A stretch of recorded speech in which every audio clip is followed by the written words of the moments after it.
Welcome back to another episode of the Move to Spain podcast with video.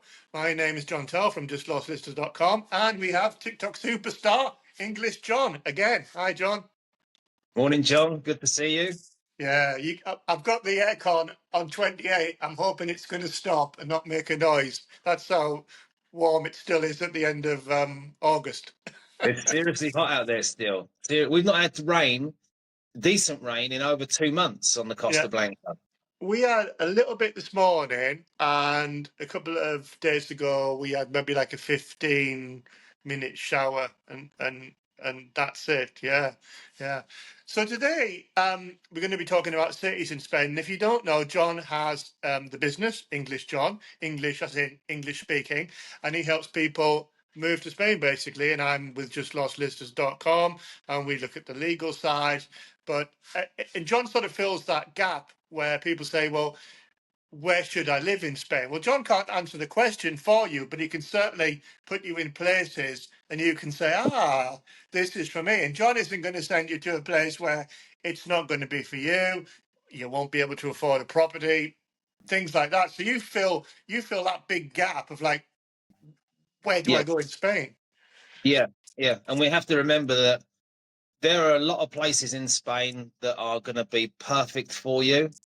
And there's a lot of places where if you get it wrong and you move here because you've seen a cheap property in the middle of nowhere, that's going to be a disaster, and it will change your experience of Spain completely. And you'll think, that was just a bad idea. Why did I ever think it? When you could have gone 10, 20 minutes around the corner and it would have been your dream.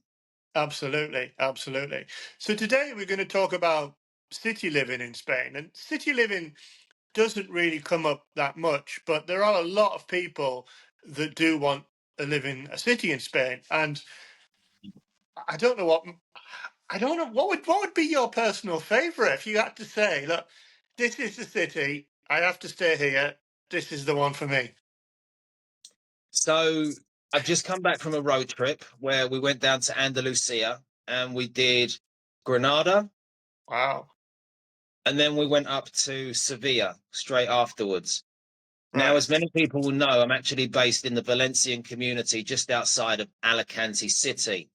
So what I would say is that most people, and especially my American clients, they're interested in two geographical regions for retirement purposes. Now, if they're working, which is not very often the case, they'll go to Madrid, but they're going to like Sevilla, Yeah. or they're going to like Valencia.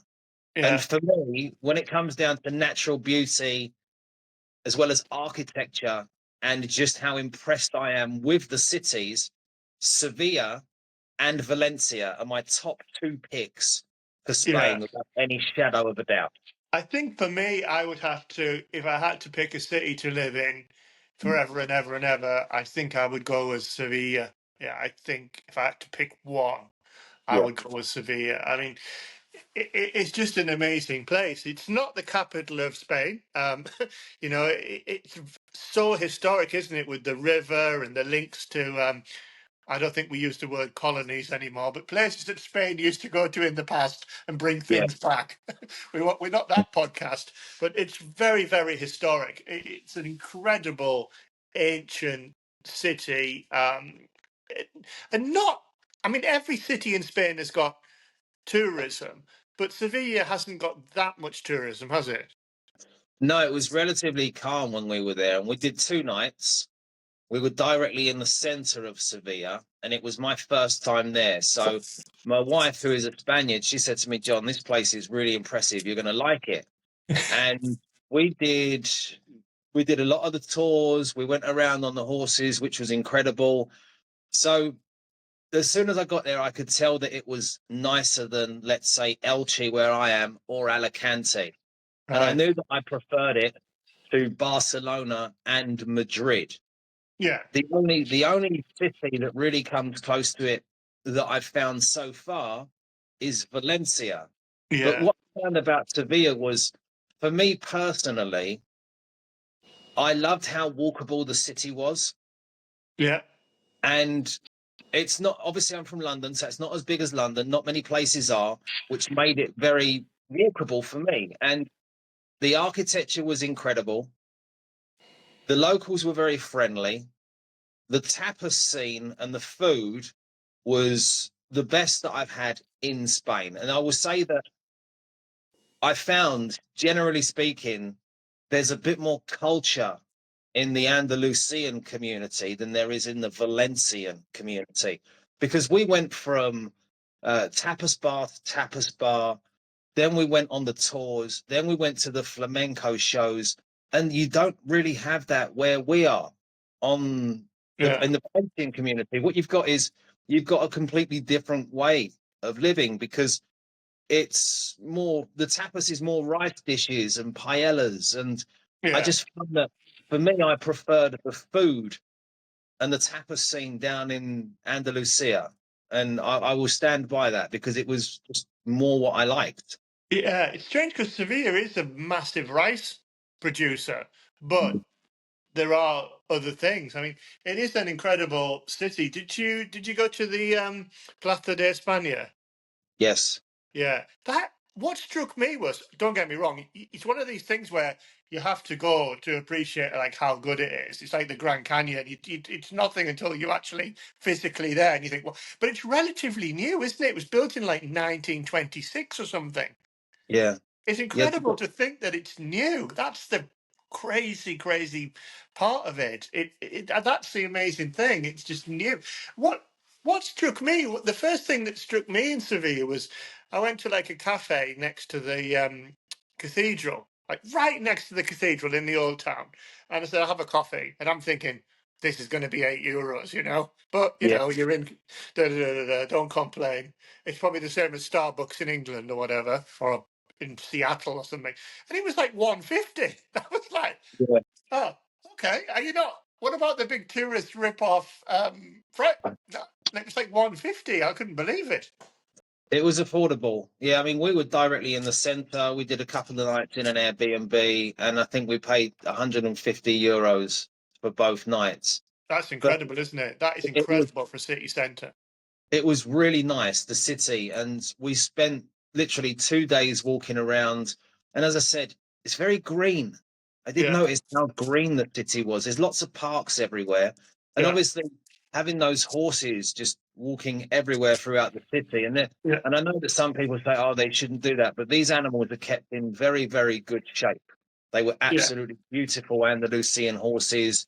So I was very, very impressed with the whole place. And we're probably going to make it every 3 months down there. And yeah, then depending on who we've got as clients, I will drive down there and meet them because obviously we do relocation packages. So depending on the level of service people want, it's only 4 hours away from me. I'll drive down there for a night and I'll show people around the city. yeah. And there's no hardship going to Sevilla for the night, is there? It's not challenging for me. No, I know where I'm going to be eating. Absolutely. It's an incredible place. And even the drive, I mean, I've done the drive from Malaga a lot. It's amazing because the countryside is just so empty, isn't it? It's just Yeah. completely empty. And then you get to Sevilla, and a lot of cities in Spain, um, pretty much all of them, don't have a river, do they? And Sevilla, you can go down and you can walk along the river, which is incredible as well.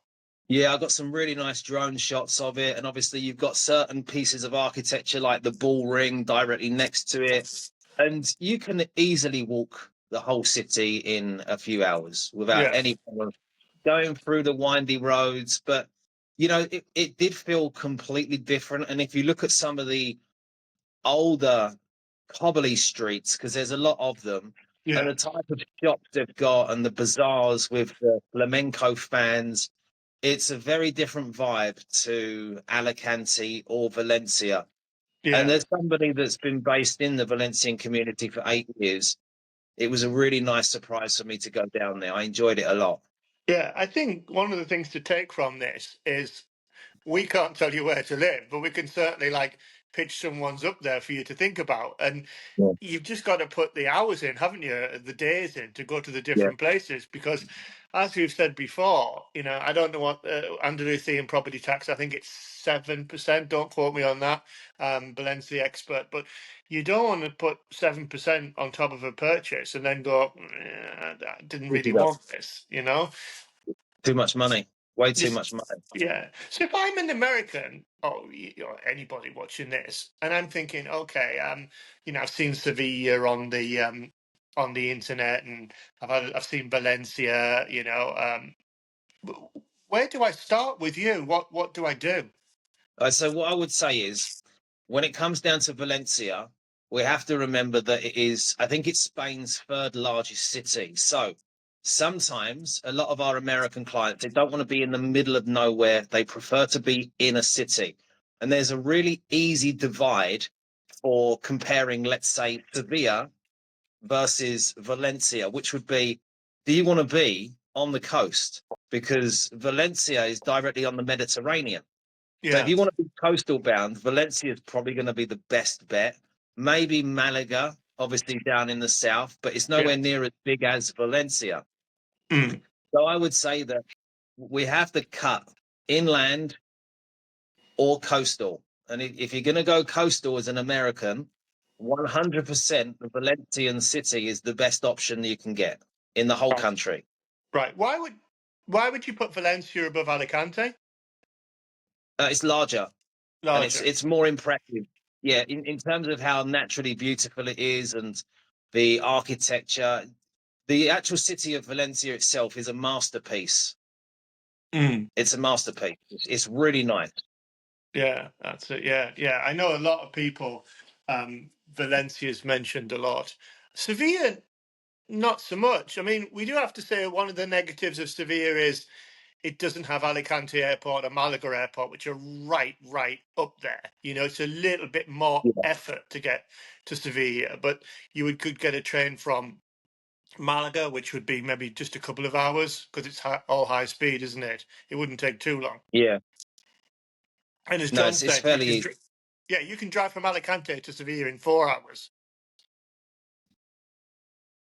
yeah, a few hours. Is I mean, look, I've literally done the whole south coast of Spain in a week with various stops, and we went to Granada first, which was 3 hours from my house.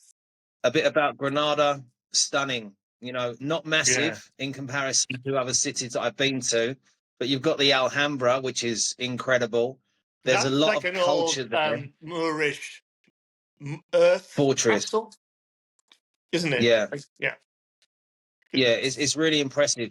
And they've still got the old tradition where you go into a tapas bar, you order a drink, and you get a tapa for free, yeah. which is really Granada. nice because Yeah, Granada is like that. I'm in Granada at the moment in Almuñeca, and lived in Granada a lot, various places. I used to have a cave house. I had a cottage up in the mountains, and Granada is great because you go into any bar, and Mm. it's not just crisps and olives. It'll be something with crisps and olives included with the drink. So if you're torn between a property on the border of Malaga and Granada, get them on get them on over the border because you could be able to go to the bar and your food it just comes, doesn't it? It's amazing. Yeah. Yeah, and it was really nice. I mean, we got some good video of it for the YouTube channel, so you can always see what was going on there via the YouTube channel. But it was even to the extent where a lot of the time in, let's say, Valencian community, and I was in Benidorm yesterday, deliberately looking for tapas bars, right? Because you've got world famous tapas alley, Yeah, and heard of that. in some you get a free tapa with the drink, but it's not something that you can select. So they'll bring you a menu in some of these places in Granada, and you can select All what you right. want off of the menu included with the drink. So it Wow. cost me 2.5 euros for a agua con gas, and then I was able to get myself, and it was pork with the tomato sauce with a bit of bread. And I thought, I can't see how they're earning any money off of this, but I'm going to enjoy it while I'm here. It was Yeah, fantastic. that's it. I mean, the places I go are generally like the village places, and you don't get to choose. You get the waitress will say a primera, segunda, you know, and the more you drink, Mm. the more you get. And if you're on a Yeah, particularly like boozy night, she comes over and apologizes because you've had every one. And then she says, "Can I start again?" So yeah, start again. And you know, they start again from number one. But it's unusual to get the actual menu, which is really good if you get to choose. But of course, if you live yeah, in a place and you go at the same bar all the time, and they know you don't like, I don't know, octopus, you know, they just know not to give you it, you know, so there's no problem. yeah, uh, yeah, yeah. so No, and it. what would you say is the difference between Sevilla and Granada, if people are thinking of those two? Um, well, for me, it was an initial feeling of how impressed I was with Sevilla. Granada was nice. I just felt that Sevilla had more on offer because there was a Yeah, better shopping district. yeah, You could walk along the promenade at the river, which was just amazing. yeah, And then yeah, the cathedral, I think it's the second biggest in the world. yeah, yeah. It is. It's amazing. I think, and you don't get the sense of. I mean, don't get me wrong. I mean, tourism's all fine and good, but we're on about living in Spain. But you don't really in Granada and Seville. I don't think you don't really get that feel like, oh, I'm with loads of tourists. I mean, obviously there is tourists, but it's not like you don't get that feeling, do you? No, You know, no, it was it's very, I mean, it was totally different to Alicante. Like, if you go to Alicante, it's heaving, yeah, heaving. absolutely, yeah. I mean, I've spent time in Alicante, and it's very nice. Yeah, and people might want Alicante. Yeah, I mean, it's right on the coast, Yeah. smaller than Valencia. It's definitely an option. And like I said before, I mean, the take from this is if you're going to put your money down, um, go and see all the different places. And obviously, the Yeah. amount you pay on top, because it's Spain, it changes between different places, you know, because Valencia will be different from Andalusia with the taxes, you know. Yeah. Yeah. And Um, generally speaking, in my opinion, if somebody wants to really concentrate on southern Spain, the Costas, and let's say up to 3 hours inland, because of the weather, you're going to get coverage from the Valencian community all the way down through Murcia, all the way mm, through to Andalusia, where you can cover the city of Valencia, Alicante. You can go to Murcia City. You've got the city of Almeria, and then you'll be going down towards Malaga, and then you can go up in towards Granada and Sevilla, back across through Cordoba. There's a huge amount that you can see, even in a 10-day period. I mean, you yeah, could easily see all that in 10 days. yeah, I So mean, don't just jump into something, do your yeah. time and research. One of the things you mentioned it there, I think the least amount of foreigners living in the city is Almeria. That's one of the places where Yeah. it's the least amount of. It's. I don't think I've been. I think I've been to a DIY shop on the outskirts, even though I've lived here for 10 years. I've never actually been to the centre. Um, of Almeria. I mean, so obviously check that out. If somebody's listening to this and they know all about Almeria, come on the podcast. But the other thing is Cordoba. The city of Cordoba is very small, but that's incredibly beautiful. That's an incredible city, you know, that never gets mentioned really for people moving abroad. Yeah, I didn't get a chance to go there this time, but probably within the next 3 months I'll be there. But going back to Almeria, apparently per square meter, it's some of the most affordable property in Yeah, the whole of Spain. So you get absolutely. such good value for money down there. Yeah, I mean, a lot of people on the Move to Spain Facebook group, and they say, "Oh, I've got arthritis, you know, joints, things, all the joint stuff like I have no idea medical. Touch wood, I'm still okay. I haven't fallen apart yet." But I always say, look, get yourself to Almeria. You know, get yourself out in the Yeah. desert in Almeria. Yeah, you might have to turn the aircon on or whatever, but these new aircons are very efficient. But it's the best place for you if you've got any sort of like rheumatism or arthritis or anything like that. It's where they filmed, you know, The Good, the Bad, and the Ugly, and all those films. They Yeah. they filmed all those in Almeria. So the difficulty is the city is called Almeria and the place is called Almeria, like Granada, Yeah. Malaga, Malaga. Nobody knows what anybody's talking about. But yeah, it's amazing. And if you go down on the Granada coast, and you keep going east, towards like the bottom right hand corner, the southeast of Spain, it just gets more and more rural, and Mhm. relatively it gets cheaper. So if you Yeah, of have to have course. first line beach and you've got a limited budget, just head east of Malaga, east of Montreal, and keep going down that way, and you'll find it. But yeah, Almeria, it's not. I'll have to go. I'm curious now. I'll have to go and see what it's like. The Yeah, city. it does get quite a few mentions, but the one thing I would say is that generally speaking, with the people that we've helped over the years, they concentrate on two regions, and that's Andalusia or Valencian community. Those are the two regions that most people think, that really looks like a bit of me, and I'm Yeah, going to go and have a look. yeah, absolutely. Seville is not up there.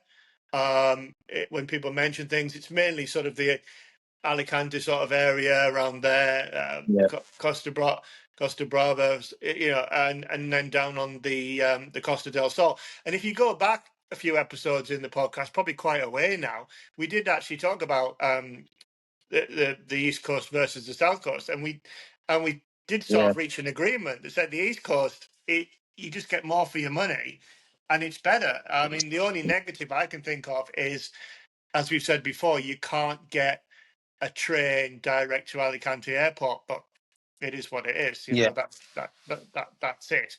And even in Malaga Airport, you've only got a little bit on the west up to Fuengirola, so it's not like it's way ahead. But I think the East Coast, it does beat the South Coast if you look at every sort of category. It is very good. But like I say, if we go back to like city living, you just spoke for choice, really. Obviously, try and narrow it down a little bit, but then you've got John to show you around all the different places, and be careful with Yeah. the usual things. If you're renting, just be careful. If you're buying, be careful, because it can be a nightmare. I mean, I've got 2 episodes of the podcast where I nearly got, not nearly, because I worked for a law firm, it was never going to happen. But if I'd have just blindly followed the agent, I would have got cheated twice. And that happens all the time. And I was speaking with a client probably a week or 2 weeks ago, and they said to me, because they've found out a couple of houses are not up to code and they've not got habitation certificates, and they've been advised not to buy them, which is good advice from the team, Yeah. because if they buy something that's illegally constructed and then it goes wrong, they're going to come back and complain. Mm. But what they said to me was, and this is exactly why people get caught out, they said, John, this is a move to Spain and we should be excited. And I thought, and that's exactly why people get roped into buying properties, because they go out, they see a selection of homes, they're excited. And let me tell you something, people can easily sell them whatever they see on the day. And then Yeah. they think, right, they've got the legals checked. And it just doesn't work out like that. I mean, I saw earlier there was another relocation company online, and obviously they're competitors of mine. So I'm thinking, I wonder if these guys are any good. So I read one of their posts, and they were saying you get your visa and then you do your tax planning. And I was like, okay, so I hope that Oh nobody no, listens to we them. have to talk about this, because if you haven't listened to another episode, the tax planning is something you should do. I think we say about 18 months, don't we, in advance? Yeah, I mean, yeah, just 18 just months to 2 years in advance. yeah, just very very briefly. You might be sitting in America or the UK or Canada, and you think, oh, when I make a profit on my house, I don't get taxed. Very true in your country. But what you don't want to do is you don't want to be tax resident in Spain in the year you made that gain, and etc., etc., etc. You want to avoid any capital gains tax in Spain. You're not being like a tax criminal or anything like that. It's perfectly legal on how to avoid it. But that's why you must plan belt and braces 18 months in advance. So when someone says that, Yeah, they're leaving you wide open Both. for problems. Yeah, you're exposed. And so obviously I'm looking at it and I thought they've just got Chat GTP to do a post, and it's not really showing any real world experience, because the reason that we say 18 months minimum is because, generally speaking, when people move to Spain, it's because they've got sufficient finances or assets or net worth to make this a reality. And I'll give you a really good example. We're speaking with an Irish client who's currently in Florida, and they're moving to Spain. Now, they've got income from the US, they've got assets in the US, they're selling their primary residence in the US, and they've also got a property portfolio in the UK, and they're going to they qualify for Spanish wealth tax. So we got into it, and I said, look, you're going to need around 3 hours minimum of tax planning. And I broke it down on each of the areas that I would suggest they get the tax planning with Pablo and Alberto, so Mm. that they understand in the lead up to moving to Spain what they need to do to orchestrate their financial events so that they move here from a tax efficient point of view. Because Yeah, if you're selling a property or disposing of any assets, they could be taxable events in Spain.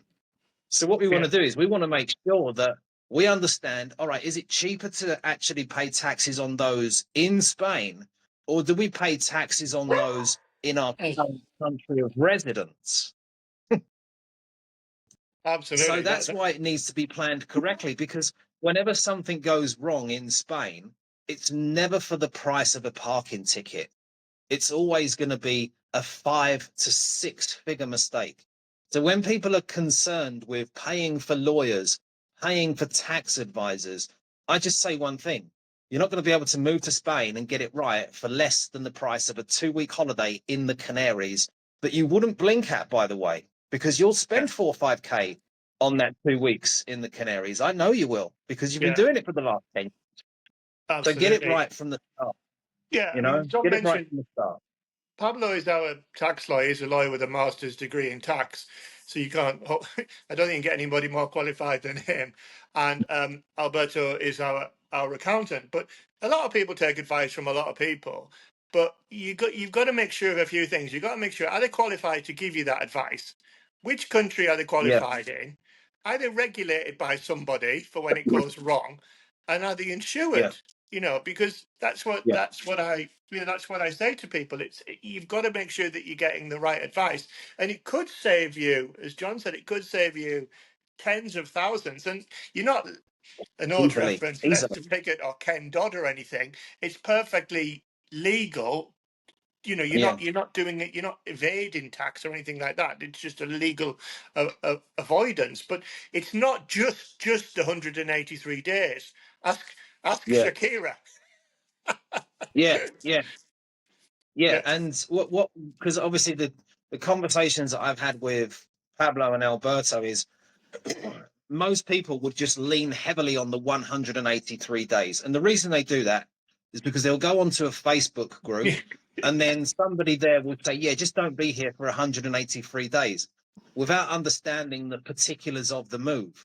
So there yeah. are other ways to trigger Spanish tax residency, and you don't want those to fall under, let's say, the discretion of the hacienda, because then you need to be defendable. So you plan. Hacienda is not where you go to celebrate fiestas. It's the Spanish tax office. Yeah, and look, they've got a reputation for being somewhat very heavy-handed if you get investigated. So we want to avoid that, because the other part that nobody understands is most people moving to Spain don't speak anywhere near enough Spanish to defend an investigation. So that brings with it costly accountancy fees. Absolutely, yeah. It's best to get it right the first time. Yeah, Yeah, I mean, and it I don't gives know you what peace more of I don't mind. know what more we can say, but even if it's not us, take the tax advice. Make Yeah, sure make sure it's right, because it's very, very complicated. And even Shakira, who's worth billions, still yeah, ended up embroiled in some massive debate, argument, case against the yeah. I think they hacienda. were tracking her. I think they were Yeah. tracking her on social media or something. It's like, how Yeah, I mean, I invasive is think it that? was more than the 180 days. They said she had family links, investments. She said, "Oh no, it Yeah, wasn't. It was just my boyfriend. I wasn't." It's very, very complicated. So you know, yeah, take advice for that. And the other thing, like we say all the time, is it doesn't matter where you live. You have to think about your health insurance as well, or if you get the S1, if you're English, for example. yeah, yeah. But look, just going back to this, the reason that people plan for tax efficiency is obviously what we've stated. But you raise a good point. People have got to get the advice off of people that are regulated, because in Spain, we are a world full of uninsured autonomos who will just tell you whatever you want to hear because Yeah, it will get them, let's say, their €500 non-lucrative visa fee. And yeah, no matter what anybody says, guys, if someone is doing you a cheap non-lucrative visa for the price of a steak dinner in London, I can tell you right now that if it goes wrong, you've got no leg to stand on, and you're going to end up paying somebody who is mm, bar associated to clean this mess up for you. yeah. And That's it. And it's always more expensive to clean the mess up than it is if you'd started the first time. And you're another losing. thing about, don't get me wrong, um, I know nothing about Spanish law, but I could open up a business and start giving people advice on everything. And I've got no qualifications, no insurance, no regulation, and I'm not doing anything wrong. You've just got to be. You've just got to be very, very careful. I mean, today, I mean, on the Move to Spain Facebook group, I had a post today, and someone had been to see a lawyer, recorded it, and this is just an example. The retirement visa in Spain is called the non-lucrative visa. You can only apply for it in the country that you reside in, so you can't come to Spain and then apply for it. And the lawyer told them they could. It's just Crazy. That's completely wild. wrong. So even if you go to a professional, you've got even then you've got to go on look, have a look on Google, have a look on reviews, things like that. And the other thing Yeah, about using the unqualified people, which is perfectly legal, if you get to a situation where you have to go to court, they can't go to court and represent you. So then you have to yeah, change to the lawyer. yeah, yeah. And again, yeah, I spoke with a lady probably 12 months ago, and she said, John, I've moved to Spain. I've sold my house in the UK. I'm in Spain now, and I need a non-lucrative visa. And I said, you've had a sequencing issue here because you're going to have to go back to the UK. And what she said to me was, I can't afford to do that. And I was like, well, then you're going to be living here illegally. Yeah, You're going yeah, to be living here illegally. And she just didn't understand anything. She didn't do the research. She came in contact with my content too late, and she's probably here illegally now. yeah. So it's And if you expensive if it goes wrong. And if you go back to England or America or Canada to apply for the non-lucrative visa, in England, for example, they take the passport away from you to Yeah, process everything. So you're in England paying, you might not have a house anymore. You, yeah, you just don't want to be in that situation. But, you'd be surprised actually. There was, I mean, I don't give the advice, but one of my colleagues at the law firm told me they were speaking to an old American couple, and they were talking about visas and things, and they were in Spain, and they said, "Well, how long have you been in Spain?" They went, "Oh, not very long." Well, where were you before that? Portugal. And they're like adding the days up, and they went, "You do realise that you're illegal, aren't you?" And they went, "Oh, are we?" I said, "Yeah, you're completely illegal." And there is a mechanism when you've yeah, been here for a while called Arrigo, and you can legalize people going backwards, but you don't want to be in that position. You really don't. yeah, Because what do yeah. they do? Well, They just I was lastly, speaking with what? a gentleman So last go on. week. I spoke with a guy, and he's got a place in Casada, and I said to him, "How long have you been here?" I said, "Have you overstayed your 90 days?" He's like, "I think I have, yes." And it had no consequences on him whatsoever. It was just like, "Did you have breakfast this morning?" And he was like, "Yeah, I had breakfast this morning." "Have you overstayed your 90 days?" "Yeah, I think I have." And I was like, "Well, this needs to be escalated immediately to our immigration lawyers, you know, because Anna will have to step in." But what we're saying here is that people generally, they're not going to just watch my content or the podcast. They're going to be watching content from pretty much everybody that's got a decent following on the move to Spain space. And there's a lot of these guys. And obviously, I've done serious analysis on most people because I like to know who's in this space. I'm a little bit nosy like that because this is business. But Yeah, one thing I will say is, for some reason, they all tend to use the words immigration specialist, right? yeah, And yeah, this annoys me because an immigration specialist is a name they've come up with. If they're not a bar associated immigration lawyer, they're just anybody.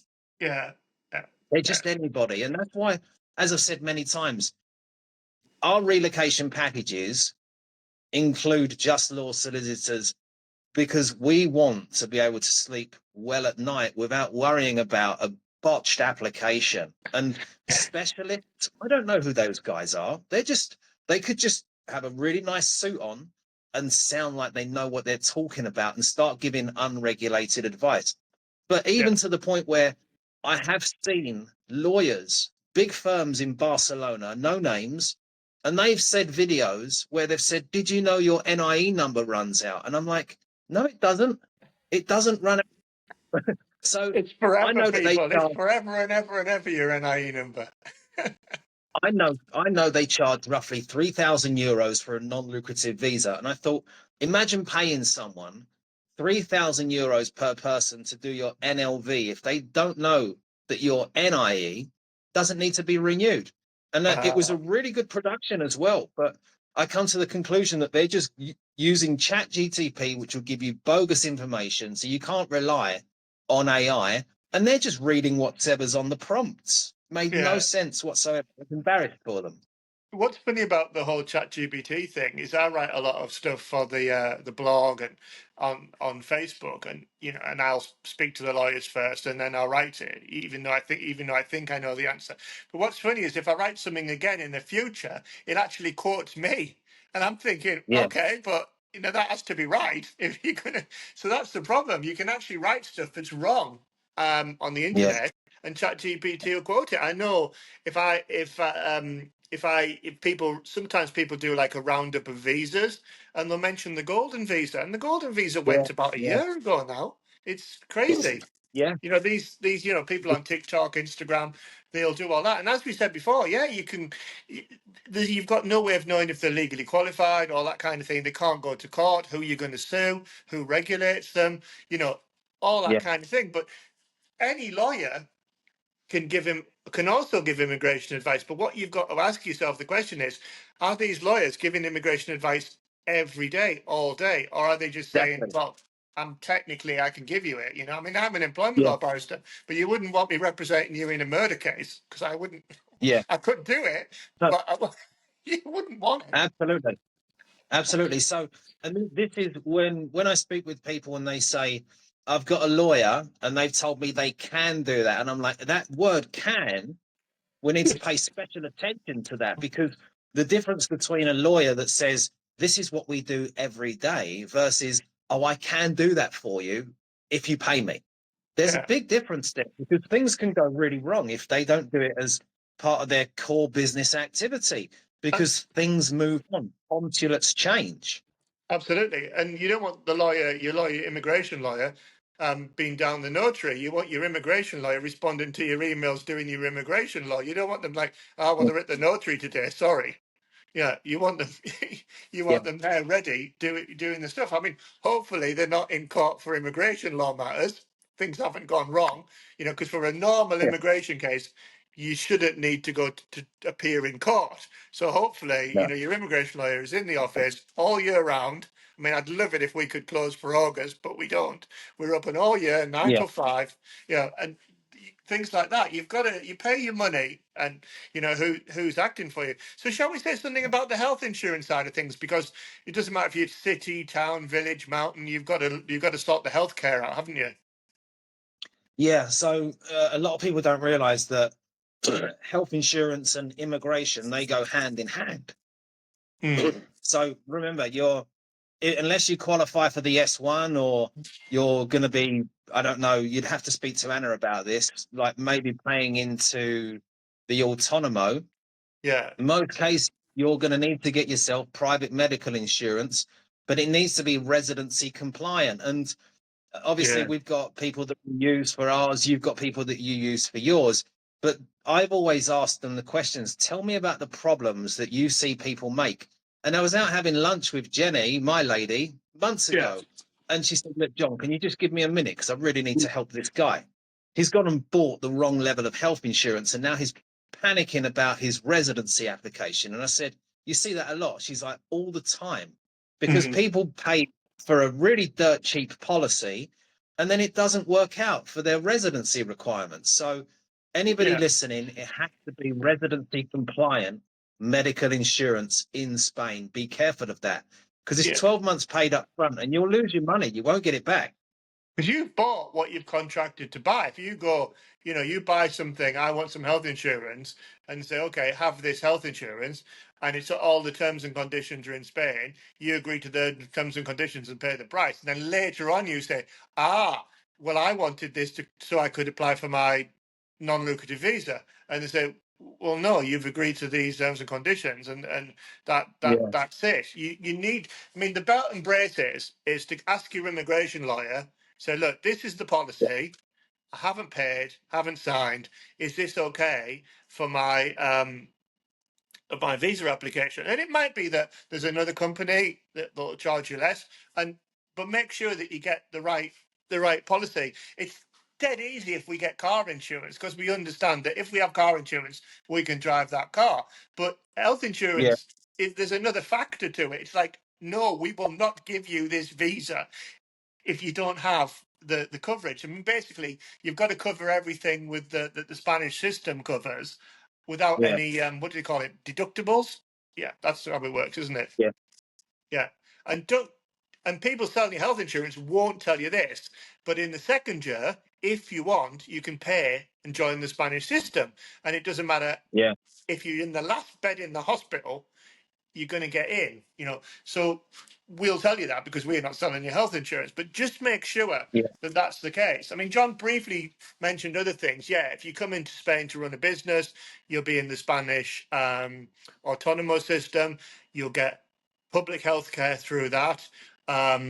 If you're on the digital nomad visa, you could get it through that as well. But it's not like in England and America where health insurance is really, really expensive. It's relatively cheap. And a lot of people, for example, yeah, myself, I have both because I'm working and I have the private policy, which is about, I think the private policy is like 1,200 a year for me.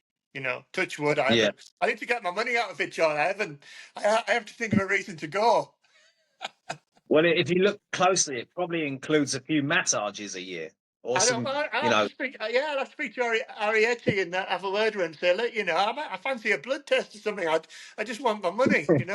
A tooth clean or something. I'm going to have to. I'm going to have to pop. I'm going to have to pop down. But I don't know what it's like where everybody's listening to this. But in England, it's a nightmare to go and see the GP and stuff like that. But it's a different world on the Spanish private system. It's a completely different world. The clinics have water fountains and aircon, and it's all lovely. And yeah, yeah, the doctor says, sit down, you don't have to hover. Tell me about, the doctor's appointments last like 10, 15 minutes, not 1 minute. It's a very, very different experience. But as John said, buy the right thing. It's all planning, isn't it? Basically, it's all planning, isn't it? yeah, all planning. And ultimately, guys, when in doubt, just don't pay for anything. Get the advice and Yeah, make sure you do it right, because yeah, you're gonna. yeah. It's stressful moving to Spain because there's a lot of paperwork involved. It doesn't happen overnight. It takes a long amount of preparing. So it's not like the same as driving through a McDonald's drive-through and getting your hamburger in 10 minutes. It'd be great So if we and could. again, It'd be great if we could just have one thing that fit everybody, but it's completely impossible, yeah, unfortunately. But yeah, yeah, and but yeah, some patience is a skill in Spain. Patience is a skill. You have to be all right with a bit of radio silence occasionally, and things are very, if you're coming from America or the UK, you're going to be used to same day responses, and that just doesn't always happen in Spain. So Yeah, I mean, we please be can do it at patient. the law firm, but all we can say to you is, look, it's in the hands of the Spanish authorities, you know, and it's August, and the Spanish government employees, there may be less staff than there is normally. It's, you know, what can we say about that? You know, and that's how it works. You know, we can go as fast as we can.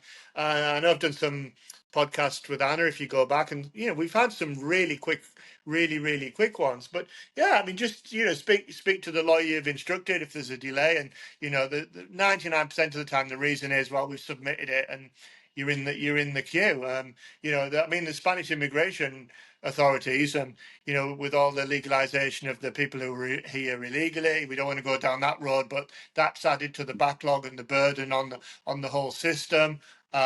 You know, a lot of people got in with the golden visa, you know, and that put delays on everything else because everybody suddenly put an application in for that. And a lot of people are moving to Spain. They're retiring. They're working from home in Spain. Then it's crazy the amount of applications. It's going up and up and up, isn't it? Yeah, yeah. And I know that there's a lot of negative press out there at the minute about Spain, but from somebody who lives here, and you'll see me walking around, Spain hasn't changed just because the news headlines have changed. Things That's here are it. still very relaxed. It's still very safe, and I'm not going anywhere ever. No, I mean, I you know, choose where you want to live. I mean, if you go, maybe I don't know, if you're walking with your brand new iPhone at 3 o'clock in the morning in Barcelona in the Rambla, then you know. But most places Yeah, are perfectly safe. I mean, I was getting something done to the motor. Don't get me wrong, it's not an expensive motorbike, but the mechanic said, "Yeah, just leave it there." And I give him the key, and he put the key in the motorbike in the street. And I'm like, even after 10 years, I'm like, "What are you doing?" And he goes, "In England, they'd be on it." You know, but yeah, yeah, like I say, it's all about research and planning. But to go back to the cities, then you know, again, we can't tell you which one is for you, but we can certainly raise some up there. And I think the consensus of opinion has to be you've just got to put the hours in and don't get burned on the rental or the purchase. yeah, yeah. Do your research, guys, because Spain's got a lot to offer. Your safest bets for lifestyle, enjoyment, weather is going to be Andalusia and the Valencian community because there's a lot going on there. So Yeah. I always look at it like this. My main problem with the Murcia region of Spain is that I find it very quiet, and it's too quiet for many people that have moved to Spain because some of them have rented down there for a while and they've come up to Costa Blanca South, which is literally next door. So I always think of it as this: we want to minimize your chances of what we call buyer's remorse in any of the categories. Now, if you rent into it, if you rent in the wrong area, you've effectively invested money, so you're going to feel regret. So let's Mm. just start off with the Valencian community or Andalusia if you want southern Spain, because it's going to Mm. give you the best coverage, the best lifestyle, and there's definitely something there for you, for sure. I mean, Definitely. there has to be, doesn't there? I mean, you go through all the options. There's got to be. You take into account all the places. You include Andalusia. You've got loads of historic cities. You can live in a desert. You've got hundreds of miles of coastline. You can live on a mountain. You know, it's endless. Really, it's got everything. You know, you can. We don't get me wrong. We say you should learn Spanish, but you can live in a little sort of expat bubble where everything is in English. But you can live in the real Spain where they can't even say yes or no. Yeah, You know, yeah, and yeah, that's and to a large degree, that's what Elche is like because I'm walking around the city of Elche, and you never ever hear anybody speaking English ever. that's it. How's the mayor? Has he got back to you yet? Yeah, The no, mayor of Elche has no idea who John is. Once he figures it out, He's all right though, I tell you, because he got that traffic light outside the school, and that was a real big deal because they were driving too fast down there, and he came through for it. So he's all right in my book at the minute. Well done, yeah, well done, the Mayor of Elche. If anyone's listening and you know the Mayor of Elche, tell him we support him. He's doing a good job. But John just mentioned that Yeah. Elche is it's not a city, but it's a town. But Elche is another fantastic place geographically. If you want a town that has it's not really discovered, is it? And it's beautiful, isn't it? No, technically it is a city. Oh, It is is it? a Okay. city. Yeah, but it is largely undiscovered because it's not coastal. So we're 15 kilometers inland here. Right. So what's that? 10, 11, 12 miles?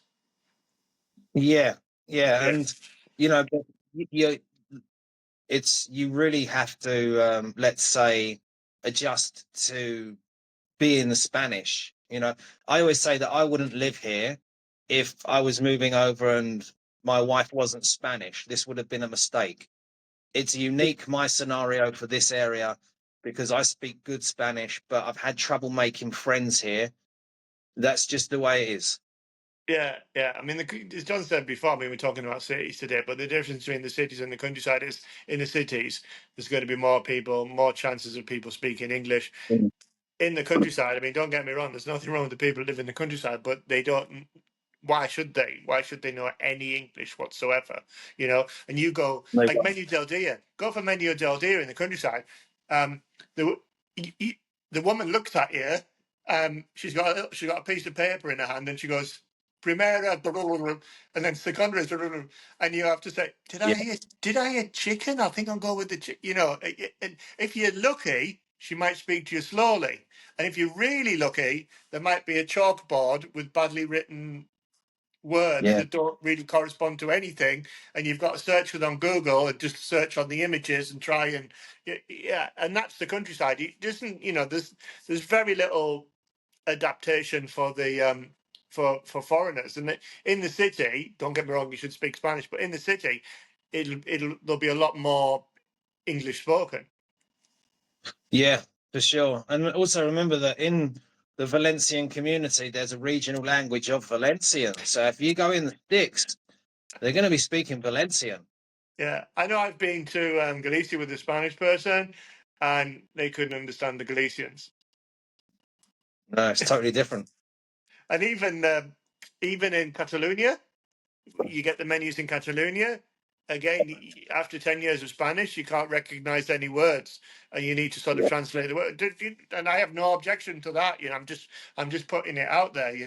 That's another thing Yeah, you need to be aware of. You speak to John. Look, if I go here, is it going to be Spanish or is it going to be Valencian? And that's yeah, another factor, to look at. And then you've got the whole children, education, public, private system. Is it Spanish? Is it Valencian? Is it Galician? Or, there's all the different, all yeah. those considerations. The Basque country, they have a different language. There's all those considerations as well. Yeah, there's a lot in it, guys, and that's why a couple of years of planning is optimal because it's not going to happen overnight. So we take our time with it so that we can minimize anything going wrong. Absolutely, yeah, absolutely. So yeah, I think we started off talking about cities, and yeah, but basically, for me, I'm gonna go with Sevilla. If I had to pick one, and it's completely subjective. Do your research. Mm. I would go with. I think I'd have Sevilla. Yeah, I'd go with Sevilla. Yeah, it's a great choice, guys. If you've not been there, get yourself down there, enjoy some tapas, have a Yeah. walk around the parks, the cathedral. You're going to love it. And if you want to go and the Ferrier is on, the Ferrier is the fair. Just think about it carefully. I mean, the hotels are going to be crazy money, but the Ferrier is an unbelievable experience. You don't see everybody, all the women wear the flamenco dresses. If you're a woman without a flamenco dress, you think, you feel a bit weird. Every guy had a shirt, tie, suit on. everybody. It's a different world with the fair or the ferrier. It might be easier to stay a little bit out of Sevilla and try and get in and out, but even then, public transport, it's going to be really, really difficult at that time. But it's a fantastic experience to go to the ferrier in Sevilla, and I think it's about March, April.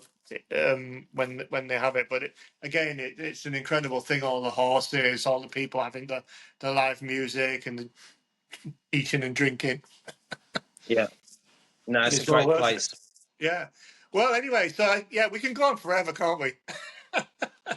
Definitely. Yeah. So yeah, so get in touch with English. Is it English John on TikTok and Instagram? Yeah, yeah. English John Costa Blanca. You'll find me on there. Just be careful of impersonators. Basically, if they've got a small following, it's not me. Yeah. So Yeah, yeah, but and I'll speak to you guys there. yeah, the big boss messaged me this morning, and she said everyone's like copying like just law. There's just Spanish property and just this and just that, and we can't we can't sort of like take that name, we can't register that name, so anyone can say they're just this and just that. I mean, we can't copyright just, but we're only lawyers. There's no franchise, there's nothing like that, it's just us. But yeah, we must be doing something right, John, if people are imitating us. Well, for sure. I mean, you guys are a household name, really, especially in the UK. Everybody knows It's about you funny after guys. it's funny after 30 odd years in the legal profession, this is what I'm known for. Yeah. Quite funny. Anyway, so yeah, enjoy the rest of the day. Keep working, and we'll have to do it again soon. If people have a particular topic they want us to talk about, don't get me wrong. We're not running out of topics. Then let us know. Or maybe we can get somebody on one day. That would be quite interesting, wouldn't it? We can grill them, or they can That'd grill be us. good. Yeah, Right. yeah. But Okay. and I'll yeah, and also maybe I'll come down and see you in person, and we'll do a walk around of one of the cities or something. Yeah, that would be good. Yeah, yeah. John will get spotted all the Don't time, and people I can hold around. the camera to take the pictures of John and the person. Right. Okay. Thanks a lot, John. Cheers. Bye. Good to Bye. see you. Thank Bye. you.